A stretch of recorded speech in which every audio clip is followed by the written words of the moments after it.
কসবার ঘটনা নিয়ে রাজ্য সরকারকে নিশানা করেছিলেন বিজেপি নেতা রুদ্রনীল ঘোষ। বাংলাদেশ থেকে ঢোকা অনুপ্রবেশকারীরা সেখানে থাকছেন বলে অভিযোগ করেছিলেন তিনি। এবার সরাসরি রাজ্যের মুখ্যমন্ত্রী মমতা বন্দ্যোপাধ্যায়কে নিশানা করলেন রুদ্রনীল ঘোষ। তিনি এবার কবিগুরু রবীন্দ্রনাথ ঠাকুর এবং তার কবিতাকে টেনে এনেছেন। বৃহস্পতিবার 21শে নভেম্বর রুদ্রনীল ঘোষ ফেসবুক পোস্টে লিখেছেন, রবীন্দ্রনাথ ঠাকুরের ছবি দিয়ে লেখা 2 বিঘা জমি, যা রবীন্দ্রনাথের একটা কবিতার নাম। এই পর্যন্ত কিন্তু ঠিকঠাকই ছিল, কিন্তু তারপর যেটা করেছেন রুদ্রনীল সেটা নিয়ে বিতর্ক দানা বেঁধেছে। তিনি রবীন্দ্রনাথ ঠাকুরের নাম কেটে মমতা বন্দ্যোপাধ্যায়ের নাম লিখেছেন এবং তার নিচে ব্র্যাকেটে লেখা ভূমি, ভূমি সংস্কার, ভূমি ব্যবহার, ভূমি রাজস্ব মন্ত্রী, পুলিশ মন্ত্রী, মুখ্যমন্ত্রী।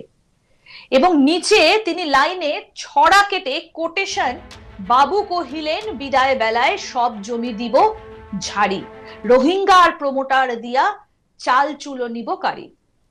এবং তিনি এটাও লিখেছেন, ও বোকা উপেন খাও হে নজেন, তৈরি ববি সুশান্ত, স্নেহের পরশ ছাড়বে ওরা জনতা অবলাকান্ত। এবং এই পোস্টটা রুদ্রনীল ঘোষ করেছেন এবং পোস্টের ক্যাপশনে লেখা মমতা, জমি, সিন্ডিকেট, জনগণ, উপেন।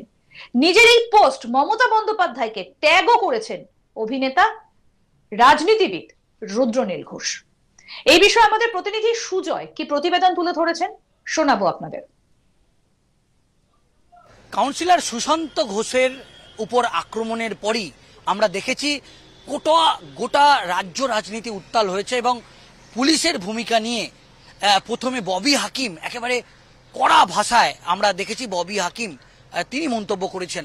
তারপর আমরা দেখেছি মুখ্যমন্ত্রী মমতা বন্দ্যোপাধ্যায়ও এই রাজ্য পুলিশকে, বিশেষ করে কলকাতা পুলিশের দিকেও কিন্তু অভিযোগের একটা দেখেছি যে মুখ্যমন্ত্রী মমতা বন্দ্যোপাধ্যায় তিনিও ক্ষোভ প্রকাশ করেছেন পুলিশের ভূমিকা নিয়ে গোটা রাজ্যে।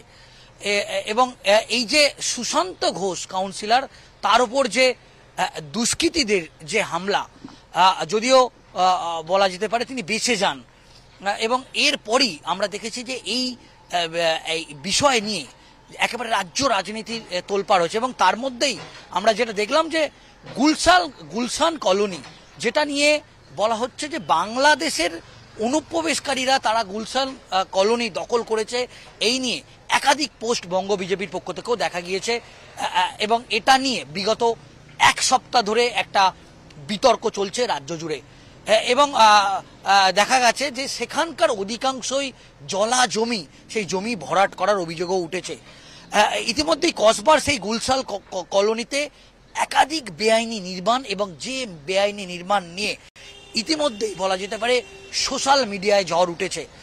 এবং আমরা দেখলাম যে এরপরই বিজেপির নেতা, বলা যেতে পারে অভিনেতা রুদ্রনীল ঘোষ, তিনি একটি কবিতা লিখলেন এবং রবি ঠাকুরের তার কবিতা, এবং যে কবিতা তিনি সোশ্যাল মিডিয়ায় পোস্ট করেছেন 21শে নভেম্বর, এবং সেটা নিয়ে যেটা দেখা যাচ্ছে যে রবীন্দ্রনাথ ঠাকুরের জায়গায় তিনি রবীন্দ্রনাথ ঠাকুরের নামকে বাদ দিয়ে এবং সেখানে মুখ্যমন্ত্রী মমতা বন্দ্যোপাধ্যায়ের নাম বসিয়ে দিয়েছে।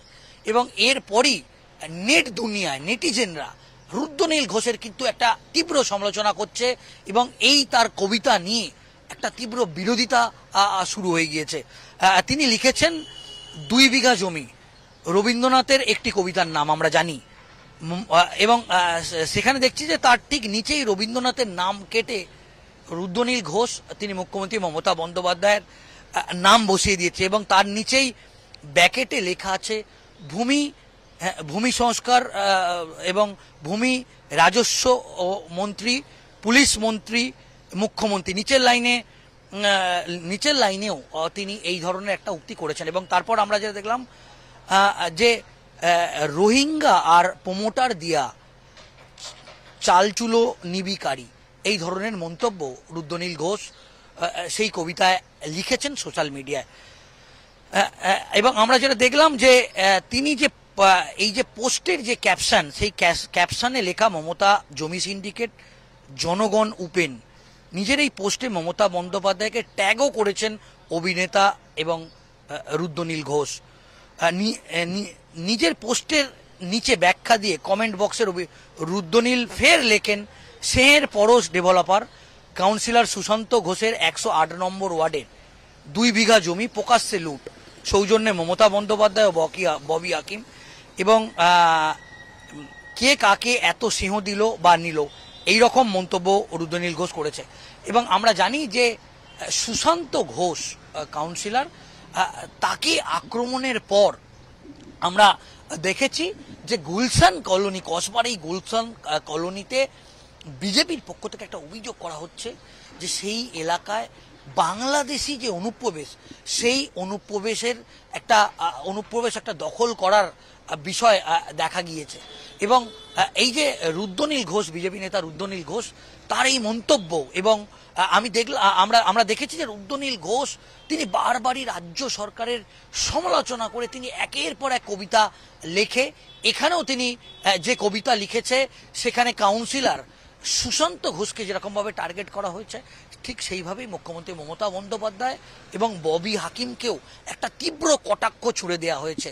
এবং আমরা দেখলাম যে সোশ্যাল মিডিয়ায় রুদ্রনীল ঘোষ যখন এই কবিতা পোস্ট করেছেন, তারপর যেটা দেখা যাচ্ছে যে গোটা বলা যেতে পারে নেট দুনিয়ায় নেটিজেনরা তারা কিন্তু এটার একটা তীব্র সমালোচনা করেছেন এবং রুদ্রনীল ঘোষকেও কাঠগড়ায় তুলেছেন যে কেন সেখানে যে এই রবীন্দ্রনাথ ঠাকুরের নাম বাদ দিয়ে কেন রুদ্রনীল ঘোষের নাম লেখা হয়েছে, সেটারও বলা যেতে পারে নেটিজেনরা জানতে চেয়েছে। প্রসঙ্গত বলি, এর আগে আরজিকর ইস্যুতেও কবিতার মাধ্যমে রাজ্যের মুখ্যমন্ত্রী মমতা বন্দ্যোপাধ্যায়কে নিশানা করেছিলেন রুদ্রনীল ঘোষ। এই কবিতা বেশ ভাইরাল হয়েছিল সোশ্যাল মিডিয়ায়, এবং আরজিকর মেডিকেল কলেজের তরুণী ডাক্তারের সঙ্গে যে ঘটনা ঘটেছিল, সেই ঘটনা একাধিক অসঙ্গতি ধরা পড়ে, আর সেই অসঙ্গতিগুলোকেই নিজের কবিতায় তুলে ধরেছিলেন রুদ্রনীল ঘোষ। কি লিখেছিলেন তিনি, আসুন সেটাও শোনাই।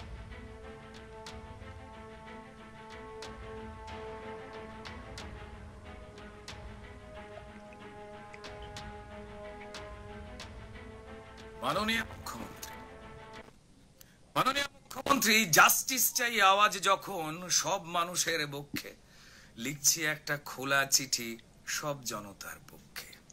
জাস্টিস চাই, কে দেবে জাস্টিস? আরে প্রমাণ ছাড়া তো বিচার কঠিন, প্রমাণ তো প্রায় হাফিস। কারণ প্রথম থেকেই প্রমাণ মোছার কাজ সেরেছে পুলিশ। একটা সিভিক জেলে পুরে বানাতে চান পুলিশ। ইচ্ছা তাকে তড়ি ঘড়ি দাও ঝুলিয়ে, ধনঞ্জয়ের স্টাইলে লুকো আসল যারা দোষী।